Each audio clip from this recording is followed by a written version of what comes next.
জামাই রাতে বলল একদম সিম্পল করে একটু বেগুন ভাজি করো, রাতে ভাত খাবো আর যেতটুকু বাসে সকালে রুটি দিয়ে খাবো। তো আমি এই যে সিম্পল করে একটু বেগুন ভাজি করতেছি, যেহেতু জামাই বলছে। তো কড়ার মধ্যে একটু তেল দিছি, একটু কাঁচামরিচ কেটে দিছি আর একটু পেঁয়াজ কেটে দিছি।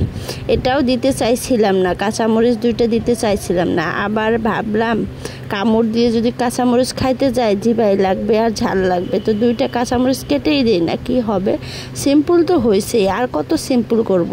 তো বেগুনের মধ্যে খালি দিছি একটু লবণ, মশলার গুঁড়া আর হলুদের গুঁড়া দিই নাই, যেহেতু সিম্পল করে মানে বানাইতে বলছে তো সিম্পল করলাম।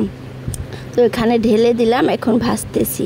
আমি আবার অত সিম্পল খাইতে পারি না, তাই একটু কাঁচামরিচ কেটে দিছি। আমার জামাই আবার খাইতে পারে, তো সে সিম্পল করে বলছে, যেহেতু আমি সিম্পল করে ভাজতেছি। আপনারাও ভাজতে পারেন এইভাবে, খুব খাইতে টেস্ট হয়, খুব টেস্টি হয়েছিল খাইতে।